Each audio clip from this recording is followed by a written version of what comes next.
We hold these truths to be self-evident, that all men are created equal, that they are endowed by their Creator with certain unalienable rights, that among these are life, liberty, and the pursuit of happiness.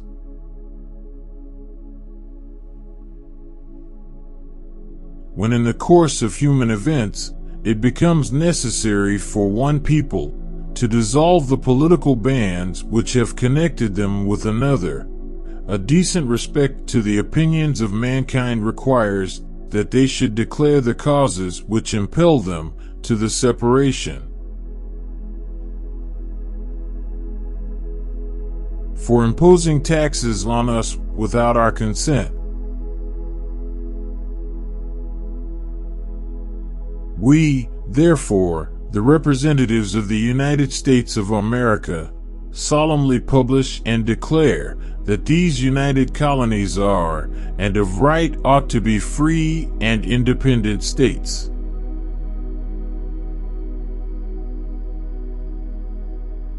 For suspending our own legislatures and declaring themselves invested with power to legislate for us in all cases whatsoever.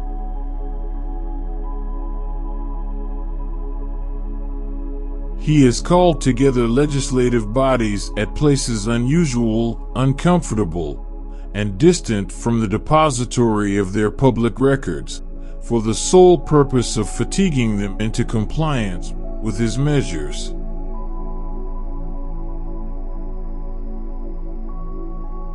They too have been deaf to the voice of justice and of consanguinity.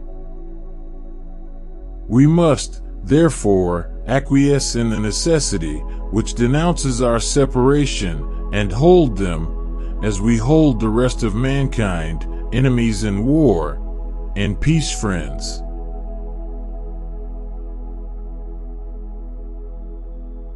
For depriving us in many cases of the benefits of trial by jury. But when a long train of abuses and usurpations, pursuing invariably the same object, evinces a design to reduce them under absolute despotism, it is their right, it is their duty, to throw off such government, and to provide new guards for their future security.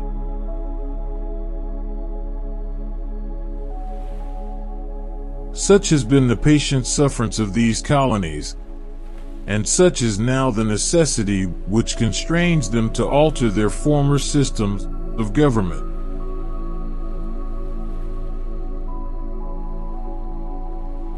Whenever any form of government becomes destructive of these ends, it is the right of the people to alter or to abolish it, and to institute new government, laying its foundation on such principles and organizing its powers in such form as to them shall seem most likely to affect their safety and happiness.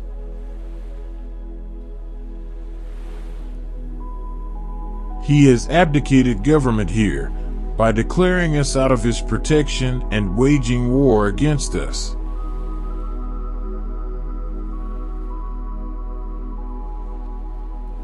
We hold these truths to be self-evident, that all men are created equal, that they are endowed by their Creator with certain unalienable rights.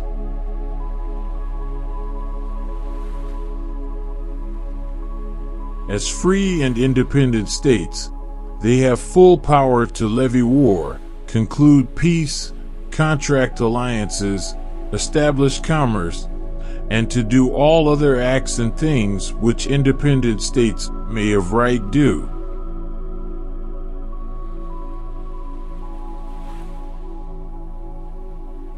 In every stage of these oppressions, we have petitioned for redress in the most humble terms. Our repeated petitions have been answered only by repeated injury.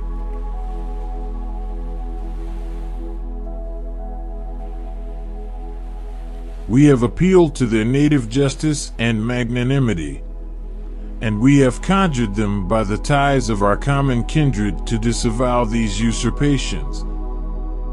They too have been deaf to the voice of justice and of consanguinity.